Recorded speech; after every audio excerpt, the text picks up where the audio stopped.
acollernos máis unha vez nun acto aquí, non só iso, senón pola vosa propia existencia todos os días, animando a literatura galega, animando o sector editorial galego, facendo país. O venres empeza a campaña electoral, bueno, temos aquí un candidato, por certo. Ex candidato. Bueno, un ex candidato. Político retirado. Político retirado. Así como empecé a frase, me arrepentín de ter empezado, así que vou a rematar. Empeza a campaña electoral e ides escoitar moitas voces que van falar de construir o país, e do que o país necesita, e o que a xente necesita, e a xente pensa. Bueno, nós, ou polo menos eu, creo que o país quen o fai son as persoas, as empresas, as institucións que realmente creen no país, e nese sentido a libraría Cartabón é un exemplo.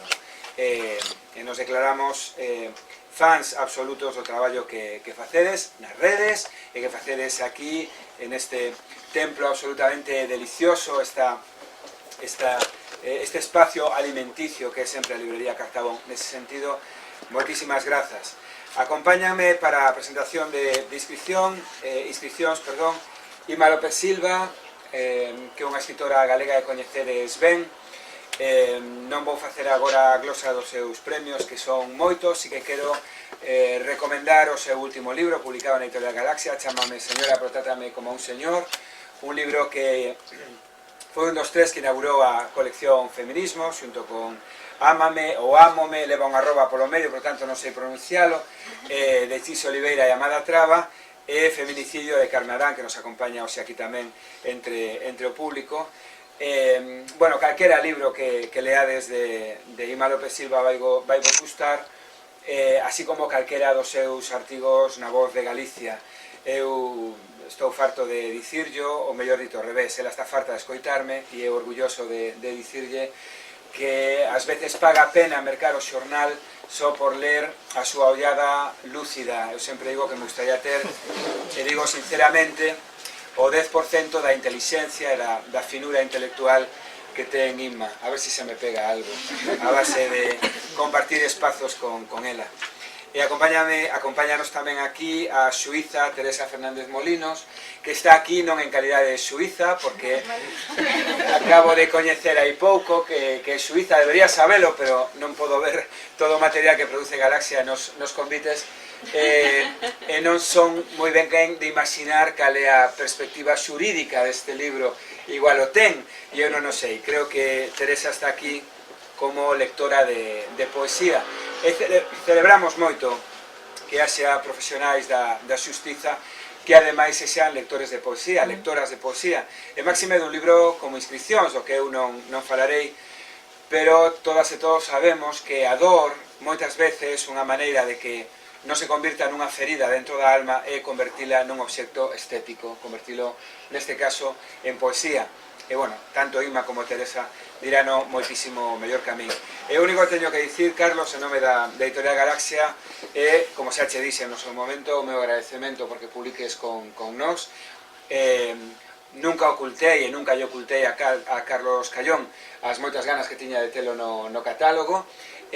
Dixo que sí, o moi inconsciente, e como dixo que sí, os 2 minutos hai que era un traballo para fin de ano, que ainda non vamos a falar del, pero xa o puxen a traballar. Está tamén coordinando un proxecto para a Editorial Galaxia que eu estou convencido de que cando saia vai ser moi sorprendente, e cando os estudosos da poesía contemporánea, pois eso, intente facer un estudo da poesía galega contemporánea, non lles vai quedar outra máis que remitirse a un traballo. Non vamos dicir máis que Carlos Callón está preparando para a Editorial Galaxia, porque un inconsciente me dixo a min que sí, e dicirme a min que sí e poñerse a traballar, que lle digan a Inma que a pobre non hai semana que non lle caia un traballo que eu lle dea e que pagamos con cariño, con cariño, é o noso patrimonio máis exagerado. De verdade, Carlos, moitísimas grazas por este libro, porque sobre todo, e Inma e Teresa o explicará moito mellor, eu creo que cumple esa función que lle pedimos moitas veces a poesía. Dicimos que expresamos mellor o que sentimos a través da poesía, que a poesía e a música son probablemente as linguaxes máis idóneas para expresar a dor, e o que fai Carlos é convertir unha experiencia e todo ese sentimento absolutamente fervenza desgarrada que vives nun fermoso obxecto estético que se chama Inscripcións e que debedes ler. Mais nada, grazas en nome de Editorial Galaxia, librería, a vos, os que están aquí comigo na mesa, e agora disfrutades xa da palabra de Inma López Silva. Moitas gracias.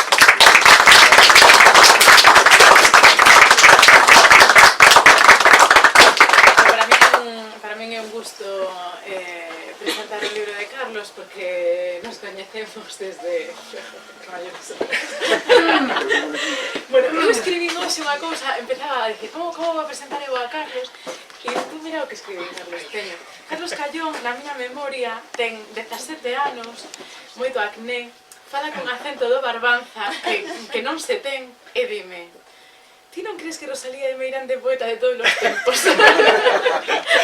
Así coñecín eu a Carlos o primeiro día de clase na Facultade de Filoloxía Galega da Universidade de Santiago.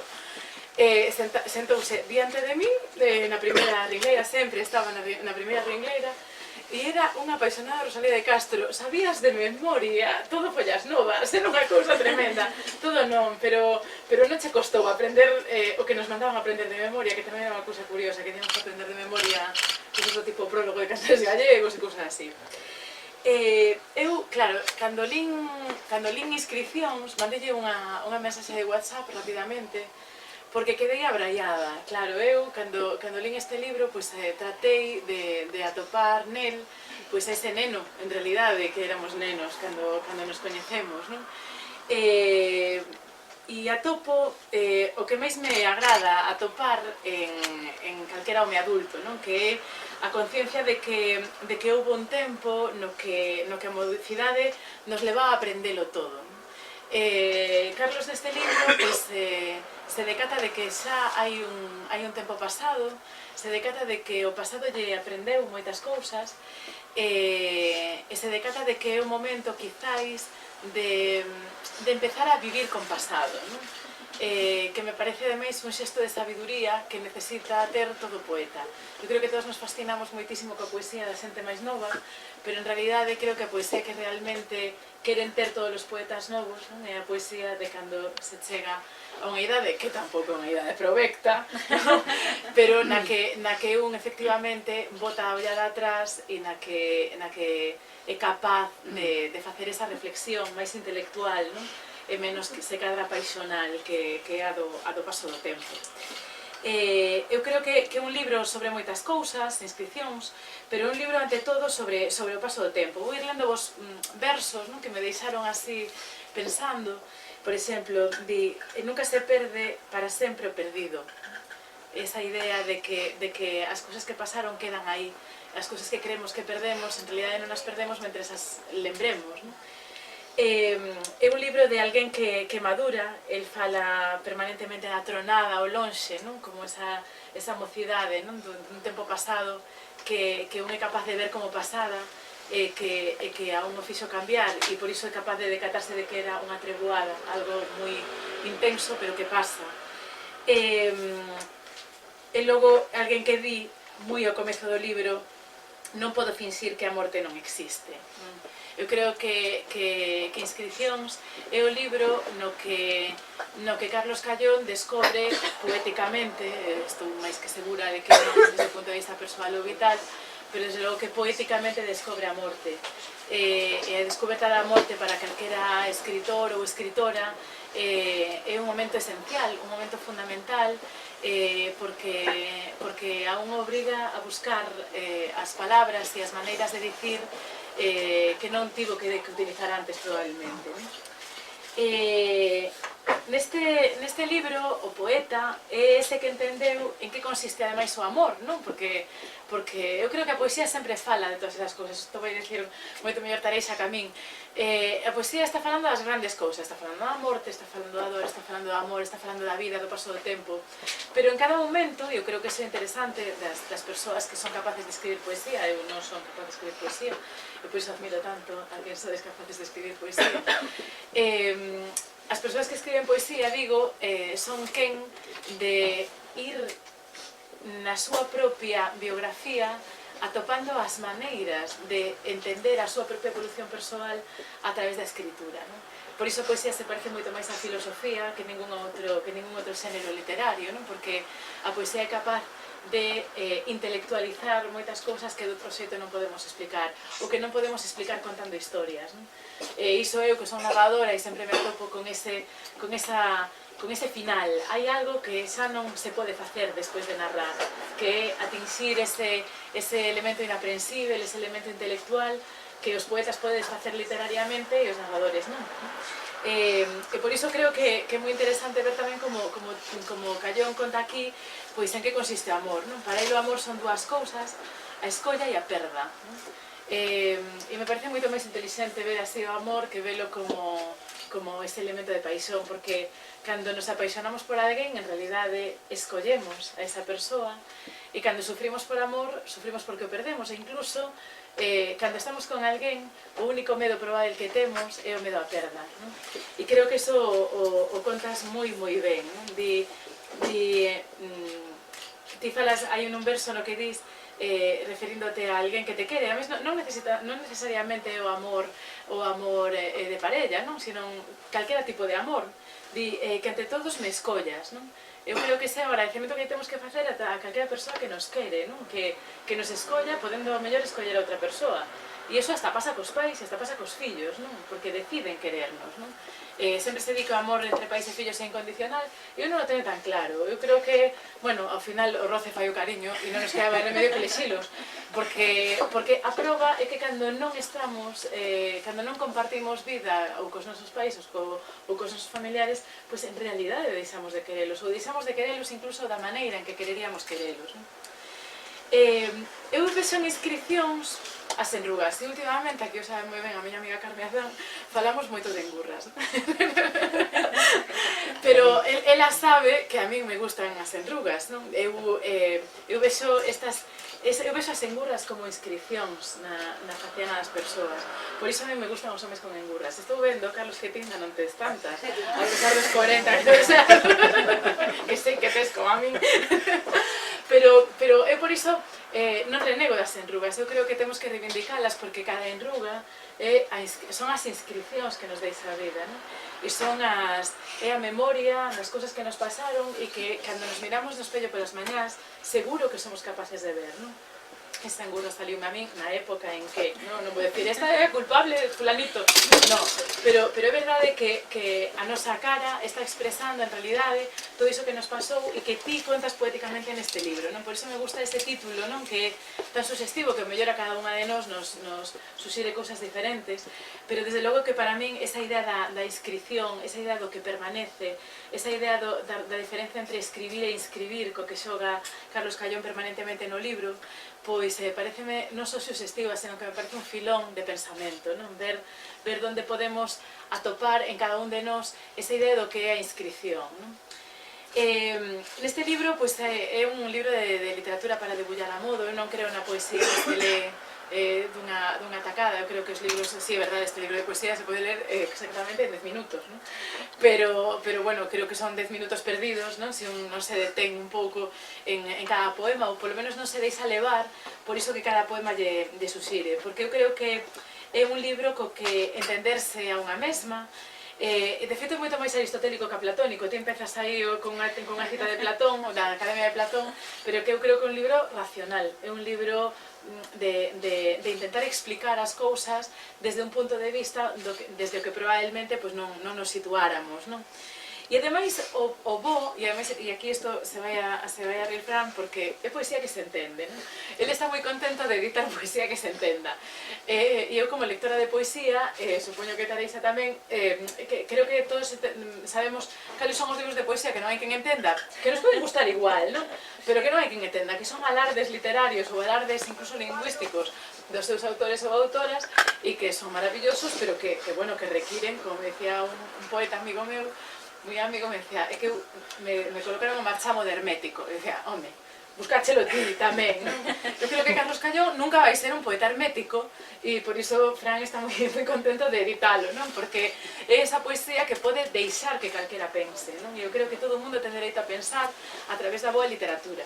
e a non ter que coller unha enciclopedia, bueno, a Wikipedia, para entender que o que lle está dicindo ese poeta, que ao mellor desde o punto de vista persoal, creativo, se sente moi ben co hermetismo, non? Pero que pode botar para atrás a moitos lectores que perden unha experiencia maravillosa como é lograr entender o mesmo que quere explicar poéticamente ese autor. Eu creo que Inscricións é un libro que fundamentalmente conta a conciencia da perda, a conciencia da perda do amor, a conciencia da perda das persoas, pero non fose da amargura para contalo, non? Pero a amargura non é creo un sentimento triste neste libro, sino un estadio de coñecemento. O amor, por iso, está, como di nun verso, transmutado en nostalgia.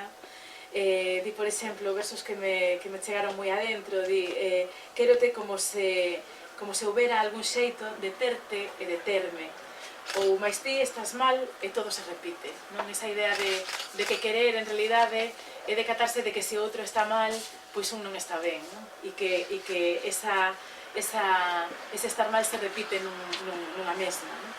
E logo é un libro que non fose da dor, di chorar leva tempo e leva silencio. A dor,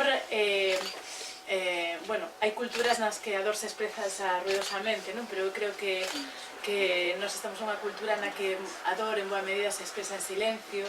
Antes falábamos de se éramos choróns ou non éramos choróns, non? Eu penso que non son nada chorona, eu sei moito do que falo cando falo da dor en silencio.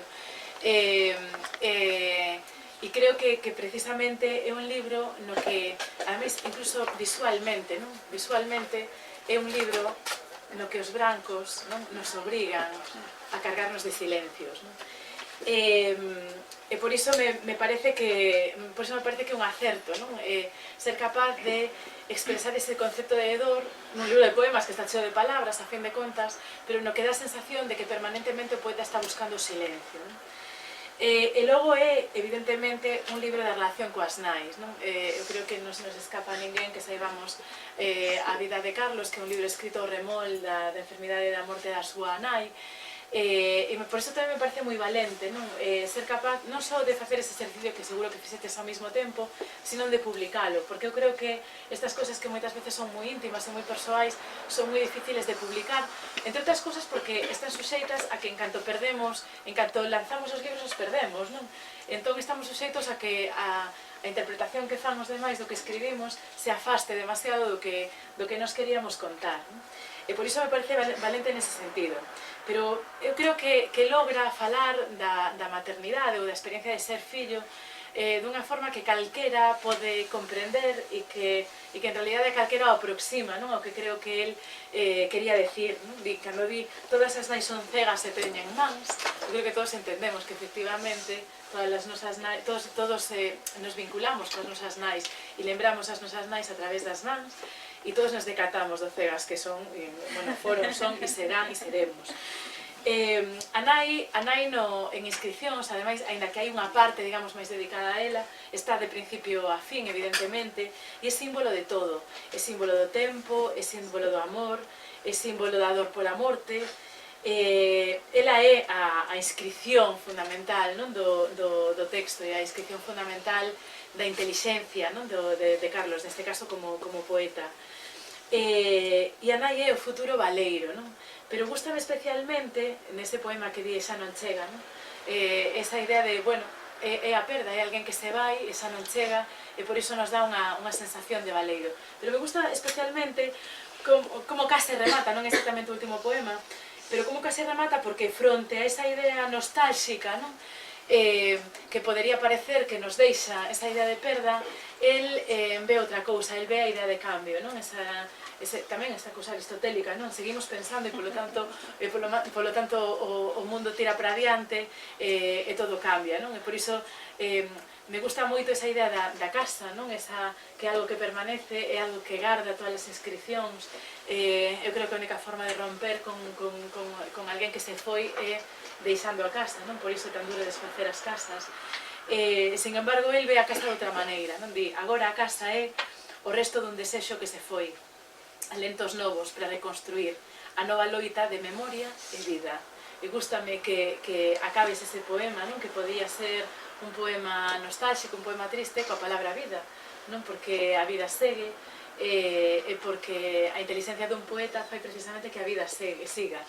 E esa capacidade para ver no que permanece e no que nos lembra, no que nos leva á memoria a posibilidade da continuidade, pois pareceme o exercicio máis fermoso da poesía, porque os libros tamén son inscripcións, non? Bueno, ainda que Galase logo recicle, pero ainda que os libros son inscripcións, a poesía queda, non? E queda precisamente para expresar a vida que non se vai e que permanece na memoria, non? E te fixestes un exercicio de memoria maravilloso, así que te felicito por iso e oxalá teñas moitos máis éxitos, porque xa non eres, sigues sabendo a Rosalía de memoria, pero xa non eres aquel mozo con el que comía a universidade e ora comes o mundo, pero poéticamente con moitísima máis calma.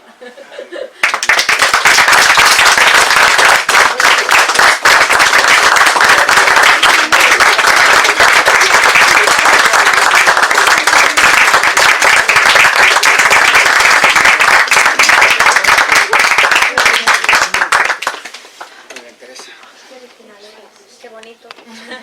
Eso en primeiro lugar. Calquera fala despois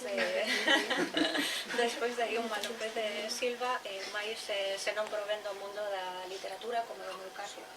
En fin, que moi a dicir a min hai 15 días, cando recibín a invitación en principio para vir ao acto de presentación únicamente como convidada deste libro, pero logo se me enviou un audio no que decía: mira, Teresa, ti como lectora de poesía, que che parecería intervir?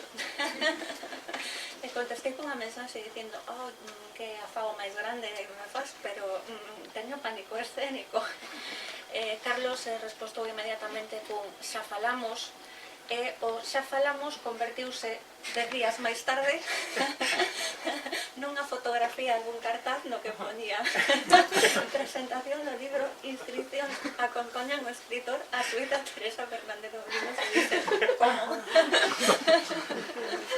Sin conversación previa. Así foi como eu me vin metida neste apuro en a tesitura de ter que falar pois eso, en presencia do público, algo que me dá absoluto pánico escénico, como decía antes. Non só iso, senón ademais de facelo despois dunha escritora como Iuma López Silva, antes do que fale don Carlos Manuel Callón Torres, como comprenderán a miña posición non é precisamente a máis favorable ao que eu desecharía. Con todo, a pesar de que agora mesmo me siento como hai uns 10 anos, cando me veía a oposición, estaba sentada diante do meu tribunal ali, en esas salas enormes do Tribunal Supremo, sí, que son tan grandes, tan ornamentais, tan barrocas, e ti eres tan pequena, que os teus coñecementos tamén se parecen, dicen, isto tamén, por outra banda, me brinda unha oportunidade que ao mesmo tempo, polo meu traballo, normalmente adoitamos ter ou tratar de ter, porque no fondo non é algo tampouco moi compatible coa propia esencia humana, unha posición de observador imparcial que únicamente modera, pero que ao mesmo tempo non pode facer unha posición subxectiva nin polo un nin polo outro, máis que atender á lei e resolver quen ten razón. E dicen, pois esta é unha boa oportunidade para abandonar esa obxectividade, que podo ser plenamente subxectiva, aportar o meu punto de vista e ao mesmo tempo eso, expresar o meu afecto, dicir, me gusta, me encanta, me fascina a túa posición, sin que diga outro, recurro. Está vostede favorecendo a outra parte en detrimento meu, etcétera, etcétera, etcétera. Bueno, falando ademais no poema, hai un poema que me gusta, que fai incluso referencia ao ecrán, que eso é unha... precisamente en eso era a imaxe que eu tiña normalmente os xuíces, é como se miráramos a realidade desde unha pantalla. Esa, aínda que ti teñas pupila, o teu ollo se convirte en realidade nun obxectivo, nunha pantalla. Desde ese punto de vista mantén unha distancia, ou a persona que está ao outro lado ou se obliga a manter unha distancia que eu se non quería manter aquí, por eso no fondo me alegro de non vou dicir de ter aceptado a túa invitación porque non a aceptei en realidade foi unha imposición que aceptei, pero que tamén creo que entendas como unha ofrenda de un sacrificio, unha ofrenda de amizade que fago sempre. Ao mesmo tempo, eso tamén me fai, por unha parte, desenvolver a empatía cos escritores, de vervos ollados por terceiras persoas, de vervos ollados incluso por alguén que non é tan subjetivo como a min e vos vai a ver desde con ollos de amor ou con ollos de cariño. Mais, cando, como é este caso, no caso de Carlos, no libro de poemas que os presenta, expón o seu ser íntimo dunha maneira tan desgarrada. Realmente é un acto de unha tremenda valentía enfrontar ese eu, esa intimidade, esa dor, esa ferida, todo o que configura o noso ser, esas non sei como dicilo, ¿no? Pero en esta cultura que realmente existe moitas veces de reprimir a emoción, de manter a formalidade, a compostura, non se pode senón recoñecer o valor de quen abandona as vestiduras e se amosa espido como realmente un é. Por eso realmente vos recoñezo o voso valor e tamén o regalo que a nos como público lectores de poesía nos facedes. Polo demais, a perspectiva desde a que se supón que eu estou aquí non é obviamente ninguna perspectiva xurídica, como adiantaba antes o editor, non fixe ningún análise e na que seguro que é posible porque todo é posible ser visto desde esa perspectiva. Como tamén nos decíamos antes, de brincadeira, non coñecín a Carlos nunca la voz o lóbrego nin tampouco tiven que rescatar despois de ter cometido un delito, non ten antecedentes penais, asaltos pendentes de regularización con administración tributaria en historia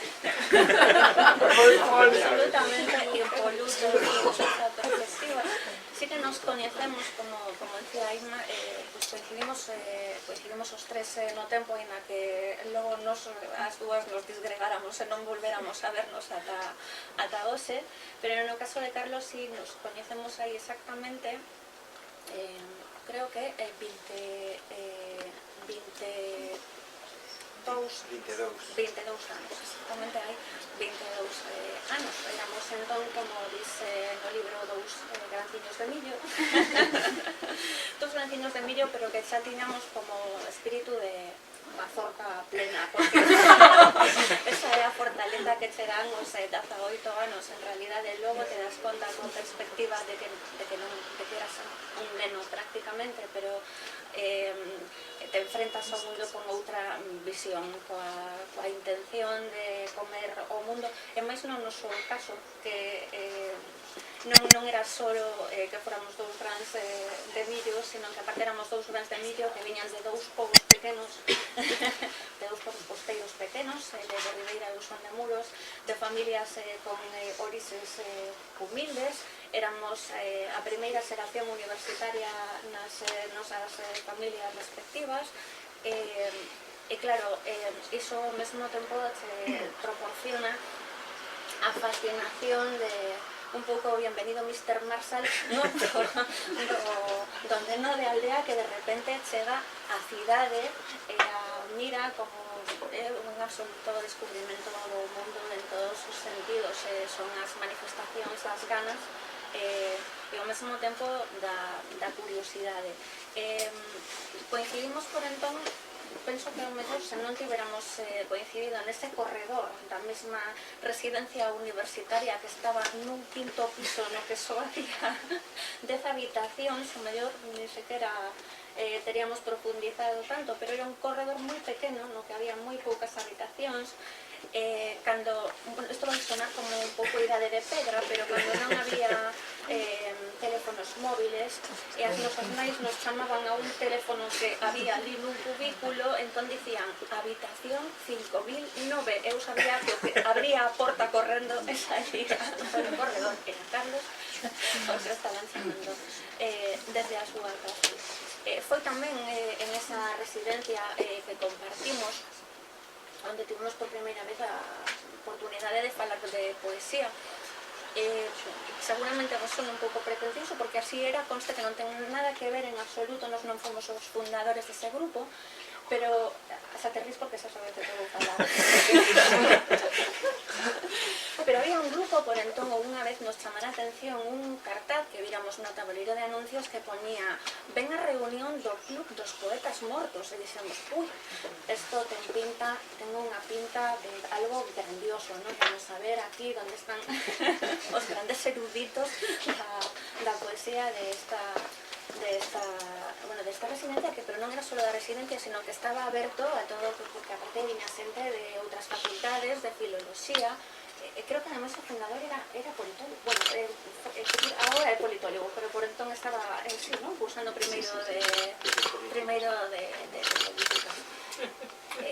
Entón, o que vos dicía, non? Con esa fame que un ten con 18 anos, como que empeza con lecturas pretenciosas de uy, vamos a leer o Paraíso Perdido de Milton, ou lemos a Dante, lemos Shakespeare, lemos As Flores do Mal de Baudelaire, lemos todas esas lecturas, ¿no? de poetas malditos, por decirlo de alguna maneira. Era como que nos levaba por entón o gusto por algo que sonase histórico de alguna banda e ao mesmo tempo grande, ¿no? Pero ao mesmo tempo tamén con Carlos tiven a oportunidade, porque el me abriu ese, iba a decir o mundo da noite, pero tampouco é exactamente o mundo da noite, ¿no? Mujeres y viceversa. Pero sí que ao participar nese grupo decía, uy, hai un recital, hai recitais no Tarasca, hai recitales. Entón, da man de Carlos tamén coñecen a outros escritores novos que, bueno, creo que de outra maneira non tería nin oído falar deles. Entón, pues, tiven a opción de ir con él a recitais de Yolanda Castaño, na súa procacidade, máis excelsa por entón tamén, dos 38 anos, de coñecer de recitais de Lupe Gómez, de Rafa Villar, de Miguel Anxo Pernambello, outro tipo de autores que se atopaban no extremo absolutamente oposto a Milton ou a todos esos herméticos, se chamaban todos esos herméticos, un pouco herméticos nos que ti lías, profundizabas, te facía falta, non sei como sacar a enciclopedia, ordenar e demais, e bueno, se xa nos poñíamos, ademais, se nos envalentonábamos ata que oíamos a versión original en castelán, facíamos a traducción e desenvolvíamos os antecedentes. Logo, esos tempos universitarios pasaron, tamén, bueno, ainda así, tamén líamos Neruda, ou Benedetti, ou Gil de Viedma, ou cousas un pouco máis asequibles. Non era solo a división esta, o binomio o grande ou pequeno, ben ou mal, senón que tamén encontramos algunha posición intermedia. Eu penso que de aí é de onde saca deses tempos universitarios nosos nos que compartíamos opinión sobre libros, sobre a poesía, de onde saca que eu son unha lectora de poesía, porque en realidad sí son lectora de poesía, pero tampouco porque es esa lectora de poesía en exclusiva, senón porque leo todo o que me cae nas mans. Tamén son unha gran lectora de novela, leo teatro, leo ensaio, leo calquera outra cousa, leo sentencias tamén, creo que últimamente o que máis leo é jurisprudencia, é bastante lamentable, sobre todo desde a perspectiva estética, cando ves, dis, que triste para lo que hemos quedado. O último eslabón da da beleza na escritura, somos absolutamente farragosos, subordinados, ablativos absolutos, considerando, resultando, tendo en conta, atendendo, é unha cousa que realmente me ten bastante medo. Pero, bueno, en fin, e a pesar de iso, sendo guiadiña, vindo aquí ou obedecendo o propósito co que me fun chamada, como lectora de poesía, o que busco normalmente nun libro nun poemario, nun libro de poemas. En este caso atopei tamén no libro de Carlos dunha maneira exacerbada, superlativa. Bueno, en fin, aquí se nota tamén a paixón e a subjetividade, porque non podo deixar de tela, porque ya teño moita admiración e el o sabe. O primeiro que eu como lectora busco nun libro de poesía, quizá máis porque pode que sexa a forma máis que permite estéticamente unha maior beleza, ou polo menos para min o é, porque acompaña a propia estética do diseño, a música da composición, acompaña a puntuación,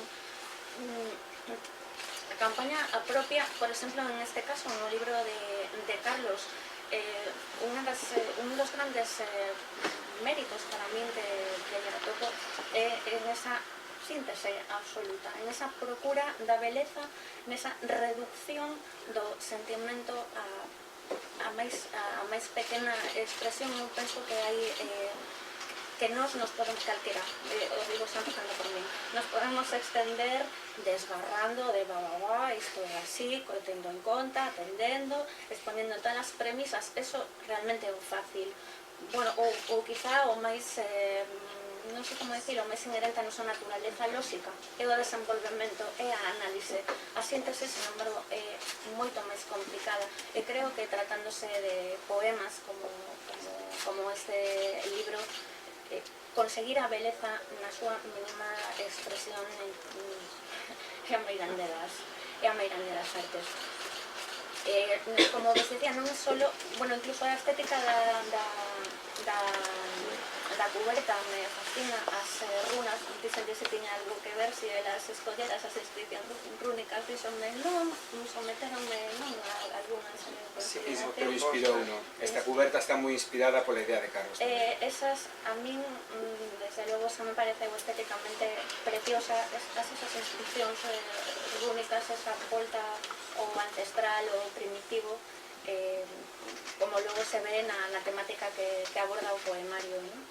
Que ao mesmo tempo tampouco, a pesar de que tendamos moito a confundilo, é sinxeleza, pero non é simplismo, non significa que sexa por eso, que estea por eso menos dotado de intelectualidade, simplemente é iso, é sinxelo, non precisa de nada máis, a beleza é así, non precisa de golpes de máis os golpes de efecto que o seu propio ser. Fala, ademais no propio libro, de eso que vos estou comentando, da palabra como un instrumento para mapear o mundo e tamén para puntuar os caos. E creo que, aínda que cando se fai referencia a puntuar o caos, falas de que é unha tentativa, pero que non se pode acabar. Eu si penso que si se acada, que coa palabra é un instrumento tan poderoso que si que consigue sinalizar, localizarnos no mundo e ao mesmo tempo establecer algo de orde en ese caos, ¿no? Logo está o que é para o autor, en este caso, para mí como lectora, exporei a miña perspectiva de que é a poesía para un escritor. Non sei se iso pregunto ou saco a miña propia consideración. Eu entendo que para un escritor a poesía é un modo de comunicar, un instrumento de comunicar, un instrumento de ao mesmo tempo de concretar non só emocións, senón tamén de conectar. En ese sentido, o que eu desexo ou espero cando leo un libro de poesía, ao mesmo tempo enlaza perfectamente con esa pretensión do escritor, porque moitas veces o sentimento que un ten é como de soidade, de ninguén te entende cando un experimenta, sobre todo nestes marcos como que se exploran no libro, de a dor, a morte. A tendencia natural é a de sentirse incomprendido, a de que non te entenden. Encontrar nun libro como este a un igual, a unha persona, un sentimento que ti experimentaches ou algo que ti padeciches, para min como lectora é unha das maiores satisfaccións que podo ter nun libro, o encontrar atopar un verso ou un párrafo que puidera ter escrito eu se tivera o don de escribir, ainda que non me acompañe en este caso, pero esa necesidade de comunión, por decirlo de alguna maneira. Para mí a poesía, xuto coa música, a poesía e a música, creo, son as dúas formas artísticas coas que penso que se establece unha maior comunión entre o escritor e o lector. Bueno, tampouco sei se así en todos os casos, evidentemente non podo falar por todos e cada un dos lectores de poesía, non? Pero sí que no fondo sí que atopar respostas a preguntas comuns ou a lugares comuns é como que mitiga esa soidade ou que soluciona esa necesidade de ser comprendido. E precisamente ou entroncando con esta idea da comunión co autor, está a miña concepción da poesía como algo balsámico, como algo que reduce a dor, ou como algo que che fai confrontar a vida, os retos, as catástrofes a veces reales ou que entendemos como desgracias que no noso camiño se nos presentan. É que realmente penso que a única maneira de enfrontar a vida é con unha ollada poética, ou polo menos a mellor maneira de superar todas as feridas ou as dores que se nos inflixan no camiño. Penso que iso é algo que ocorre en inscripcións. Cando falei con Carlos esta semana, dixen, non sei se vou poder participar na presentación, porque ler o libro fixome chorar, o falábamos antes, a xente que somos como de lágrima. Bueno, tampouco é tan fácil, pero sí, de chorar, somos de chorar, básicamente de chorar cando, non sei se cando hai que chorar, pero sí cando se nos toca algo, como un mecanismo invisible que si se preme se fai chorar. Tampouco vou decir o de lágrima fácil, porque supoñería quitarlle entidade o feito de chorar, e para mí non o ten, porque non todo me fai chorar. A resposta que Carlos me dou foi as dores o cáncer. Penso que é ao que quería facer referencia con anterioridades de a comunión entre o escritor e o lector, a persona que o transmite, a persona que o recibe, como se fose el mesmo quen o tivera escrito. Un libro, ademais, como decía antes, é un navegador en contra manifestación, pero ao mesmo tempo tamén é como unha forma de apougo, de resposta a esa dor, non? Reflicte por unha parte o afogo, pero ao mesmo tempo o modo, a maneira de respirar despois desa sensación de afogo, a treboada, o silencio. Sí, é como unha nova aprendizaxe, un novo modo de enfrentar a vida.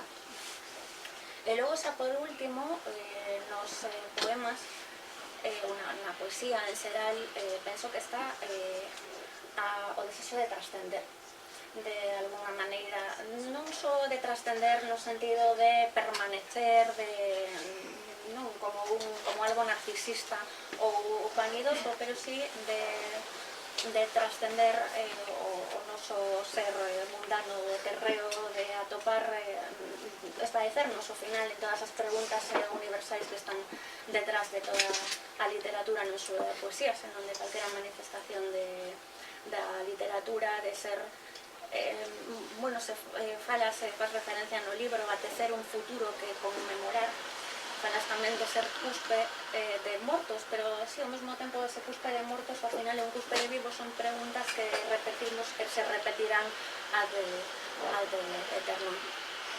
Por eso o que me gustaría é que esa ollada poética que se consigue, eses mapas dos mundos, esas puntuacións do caos, todas esas notas balsámicas que eu atopei no libro, teñan vostedes a sorte tamén de encontralas e de velas.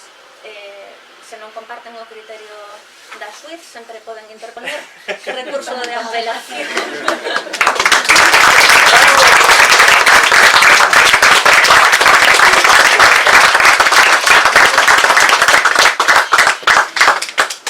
Voume por en pé, porque me gusta ver tamén as caras da xente. Vou ser moi rápido, entre outros motivos, porque a presentación, na verdade, xa está feita, non? Entón, moitísimas grazas á libraría Cartabón. A verdade é que dá gusto sempre estas formiguiñas que se manteñen aí e que manteñen a cultura galega en pé nos momentos tan difíciles, máis que a vitoria dos que resisten. Moitísimas grazas á editora Galaxia polo seu apoio, pero tamén porque este libro, efectivamente, en boa parte atrevinme a publicalo porque unhas semanas antes me chamara Paco Castro para dicirme: mira, quero publicar O Callón Poeta, non? É certo que nese momento tiña un libro que se titulaba Inscripcións, pero que non era este libro.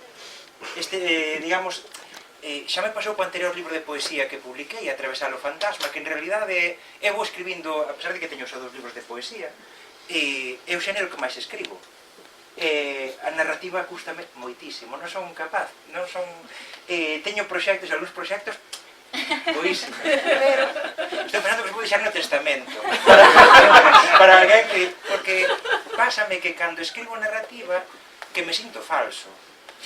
Como que a miña forma de encontrar a verdade é sempre ou a través da poesía ou a través do ensaio. Como, non sei, teño ese problema, mas normalmente cando encontro o título, que é a chave mestra, e a partir dese título é o que me permite englobar os poemas, como que hai un enxame, e é cando hai ese elemento central. Neste caso, Inscripcións era efectivamente falaba da perda, só que efectivamente hai a parte final do libro e digamos que hai unha orde no libro até que ao final se desborda, non? Até que ao final se desborda, que é o que finalmente temos aí neste. Moitísimas grazas polas vosas palabras. Claro, a verdade que podo dicir só agradecer enormemente a Inma, porque había tempo que non nos víamos, é verdade, compartimos aí eses estudos, non, de xa tantos anos hai. Si, pasou o tempo, mas non vou gabar a Inma escritora, que ten máis premios que dedos nos pés, tes máis, sen dúbidas, non te posa contalos, pero mas quero gabar a Inma persoa, sobre todo nun sentido de que hai un refrán castelán que me gusta moito, un refrán español que me gusta moito, que di: en la cárcel y el hospital se conoce la amistad. Non ten... E a min, que Inma se fixase presente en momentos difíciles, foi como... que de verdade cando se peneira, cando se coñece, cando está xente. Entón, moitas grazas polas palabras, mas tamén a nivel persoal por te faceres visível en momentos difíciles. A miña Tareixa, que efectivamente non me interesa, mas a xente que coñece por mí, todo o mundo a coñece por Tareixa. Moitísimas grazas por tantos anos de amizade, por tantos coñecementos que compartimos a nivel poético, e tamén eu en momentos, cando estaba con este libro, acordame dun libro que ti me recomendaras moitísimo neses anos aí de tantas lecturas partilladas, que é de C.S. Lewis, o mesmo autor das Crónicas de Narnia, mas ten realmente un libro que é bo, de verdade, así que as Crónicas de Narnia pode gustarlle a xente, non, quero dicir, parece así como unha metáfora católica, non sei que, así extraña, mas un libro que é incrível para momentos de perda, que é justamente unha pena en observación. Ese libro é tremendo, non é efectivamente a busca de encontrarlle unha lógica, se pode ter, a perda máis absoluta, non? As perdas que de verdade fan que estouren os mapas, non? En fin, grazas por todo, que ainda temos moito para camiñar. Eu agora vou ler uns poemiñas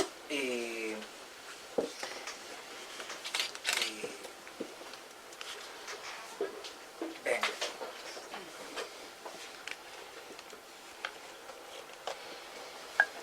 unha muller calada olla no escuro, detecta as areas, sabe.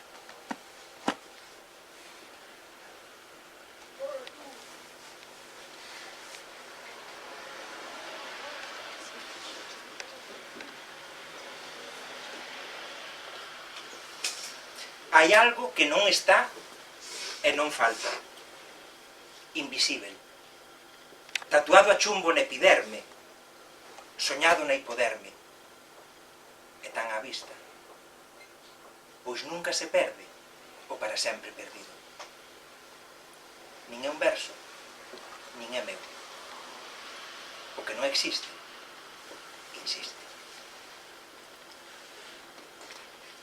Non vou por explicar os poemas, mas claro, é certo, todas e todos o sabemos, todas e todos o sabemos, e aí non importan as nosas experiencias vitais, aparte, moitísimas grazas a xente máis nova por estar aquí presente, hai xente que é a primeira vez que está nun acto onde se fala en galego, hai xente que é a primeira vez que está nun acto de poesía, e iso a verdade que, meu Deus, non teño palabras suficientes para o agradecer, a verdade. Mas todas e todos o sabemos, e non importa a idade, non importa a idade, todas e todos sabemos que hai un momento da nosa vida, cando menos un momento da nosa vida, que non importa que dure segundos, ese momento é eterno. É eterno. Ese momento indixerible, ese momento que aconteceu o que ninguén esperaba, ese momento que non somos capaces de metabolizar, que non somos capaces de expresar, ese momento, poden ser 5 segundos, non importa, non importa, é eterno. Todas e todos nos acordamos.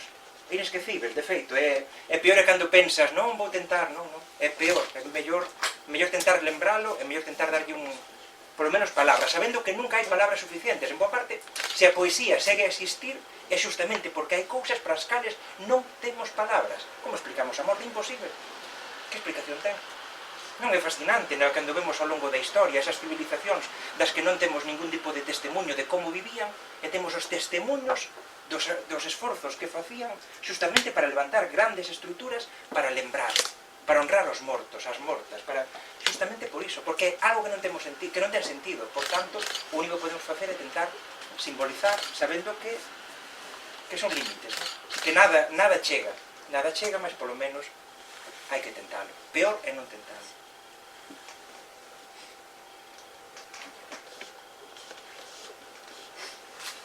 Quérote.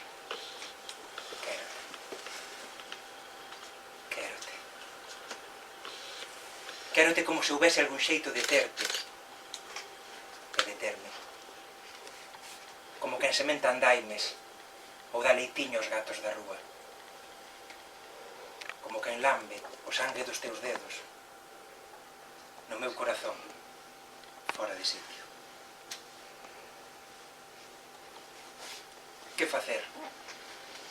Cando ti te encontras mal, xa che recitei todos os poemas vos que sabía. Alá foron Ferrín, a querida Yolanda, a dinamita Lupe Gómez, xa che dixen os de Neruda, algún de Shakespeare, o mellor de Benedetti, e tantos outros. Mas ti estás mal, e todo se repite. Ti queres que entre a luz. Eu quero un niño de amor e persianas, un soño de periquitos que nunca enferma.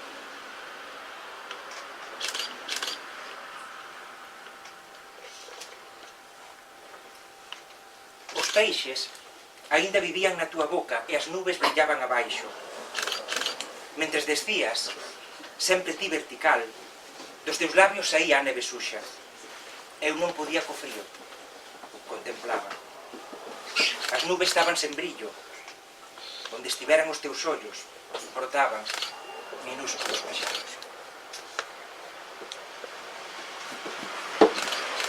Despois, hai que lembrar sempre, quer dicir que hai poemas que se ve claramente que obedecen a unha experiencia vital, mas tamén aí temos que lembrar o grande Pessoa, non? Que o poeta é un finxidor, finxe tan completamente que chega a finxir que dor, a dor que de veras sente. A idea de... me acontece máis veces, só que despois non teño capacidade para a narración, mas Borges, cando seguía pola mañá, parece ser que dicía: este soño que tiven esta noite, para que me serve? Para un relato ou para un poema? A mí só me serven para poemas, mas o que é certo, claro, que hai algún amigo dixeme: isto cando che pasou? Nunca me pasou, visto que o que acontece é que ese soño que tiven, que me deu para este poema, di de min moitísimo máis do que eu mesmo sería capaz de expresar, e aí tamén todas e todos o sabemos. Este soño que temos pola noite, non sabemos por que o temos, pero estamos todo o día enfadados, ou todo o día alegres, non? É un soño que é extraño, que tamén é verdade, tamén o sabemos, que o anotamos ou simplemente quedámonos con esa emoción, non? Só incluín un soneto, ao final, dubidei moito, porque non sei, este soneto escribino estando xa en Lisboa. Houve unha época en Lisboa, as primeiras, foi un cambio grande para min, estou moi contento, realmente foi o genial que me aconteceu o ano pasado. E dame meterse para o traballo, cando volvía do traballo, non sei por que motivo demo por escribir sonetos. E isto estabas no eléctrico, xa descubrín que en Lisboa é mellor ir en tren, o traballo que en eléctrico, que os horarios son moi románticos, moi bonitos, pero non moi operativos.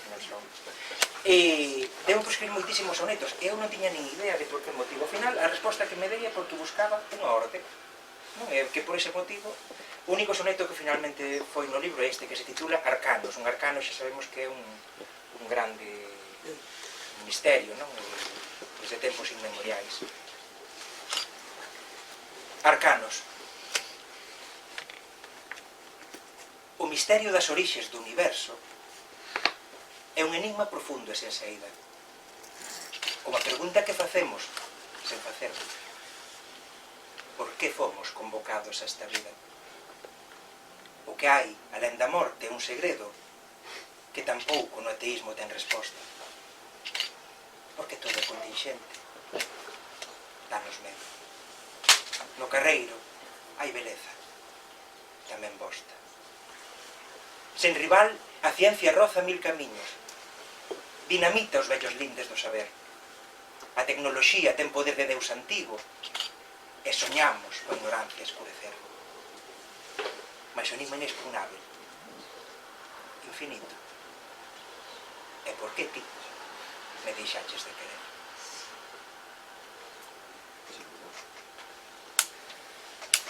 Amnesia a cada intre. Teño saudade de todas as familias que creceron, se separaron e morreron, das paredes núas que foron fogares, do brillo efémero, coa promesa do eterno.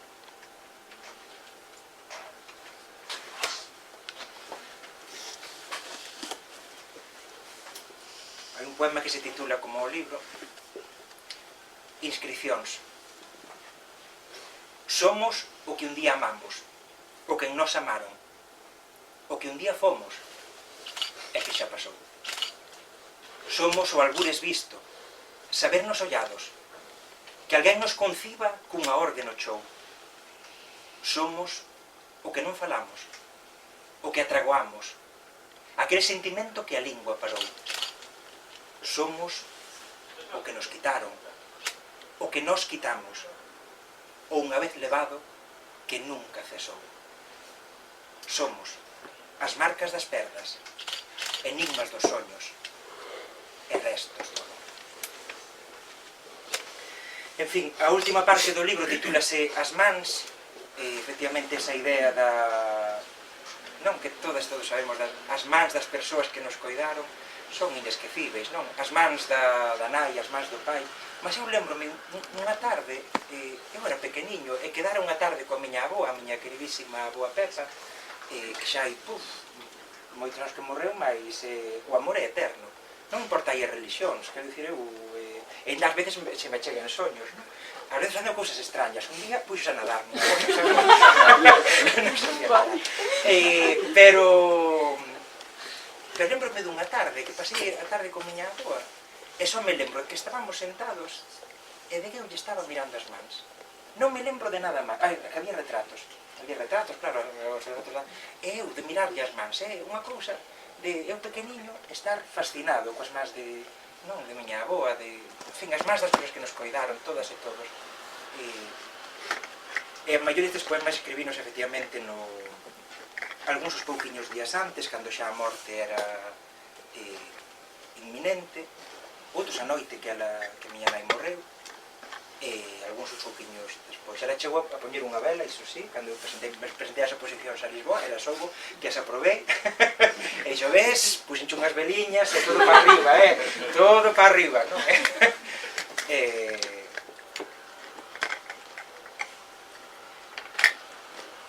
Todas as nais son cegas e teñen mans. As mans da nai alentan cada vida, crean a casa. Déitate aí, meu meniño, e eu, con 39, feito un granciño de millo.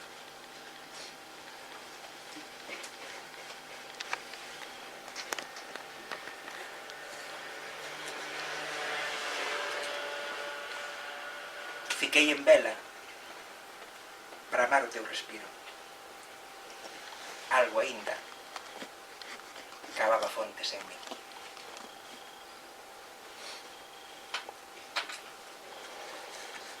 Hoxe, querería forza bruta para te levar en brazos até un río. Facermos por fin algo postergado. Ou sen tanta cerimonia. O mundo tan só cae se non penso en como contarcho. Unha meniña recolle a modo as grandes habas brancas tendidas nas silveiras. Soña un pouco con fuxir de algures e sente morriña polos mortos que viu e xa esqueceu. Un día será miña nai, a que hoxe xa case non está, a que eu soño que me pide cousas que xa non lembro. Que ninguén durma, mas que as pálpebras finxan. Que haxa confusos flashes de filmes e memoria, do máis acochado, das orixes que se embarcan. A nai vaise, e as pequenas sentinelas nada saberán, porén arranxan quendas. Son infelices, cada un ao seu xeito, e sucan despedidas nas lagañas.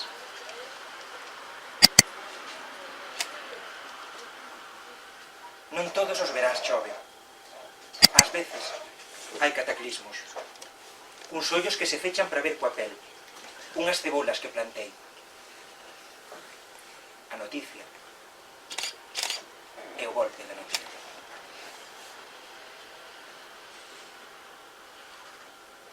Cando ela era un grande millo, o ceo puxose encarnado e dixéronlle que acababa o mundo. Mas o mundo non se acabou. No final do incendio biquei as mans, aínda quentiñas.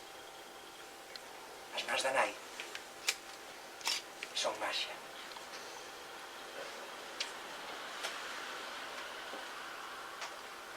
Inclinou como en soños a cabeza contra a miña, e só eu detectei o burburiñar da súa man. Entraba en néboa a morfina e miña nai despedíame para sempre. Por esa fugacidade indelével, todo pagou a pena. Miña nai era moi calma, mas tamén era suave dinamita, inclasificável. O seu amor tatuoume con cada palabra, entre silencios. Que Eva, a onde vas? Pero, polo menos vaseadiño. E por que non vas mañán pola mañán? E se xa non me ofreces 7 veces que quede, para que? Para que vou ficar?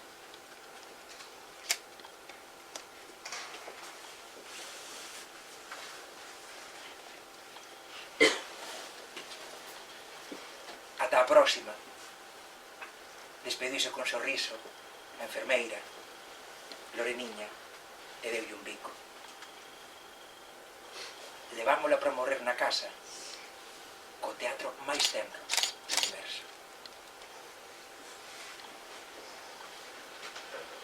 Na túa cama incendiouse un piñal, e esta vez sí. Acabou o mundo. E xa non chega. Dio miña tía Pepita. Parece que vai chegar pola porta. E xa non chega. E xa non chega.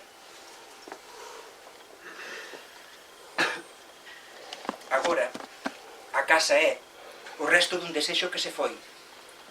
Alentos novos para reconstruir a nova loita de memoria e vida.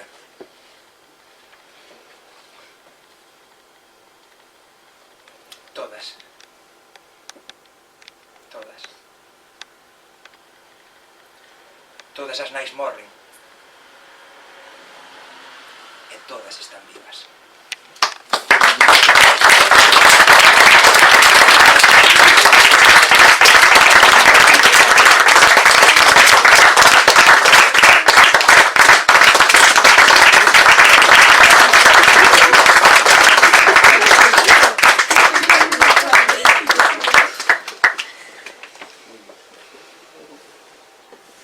Ben, pois eu non podo dicir nada.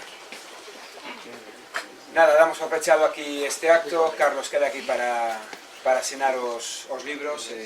Máis nada, grazas Inma, grazas Teresa Tareixa. Non faremos recurso de amparo de ninguna clase, nin ganas que temos. Grazas Cazabón, a todas e todos por estar aquí, sobre todo a Carlos Callón. Moitas gracias.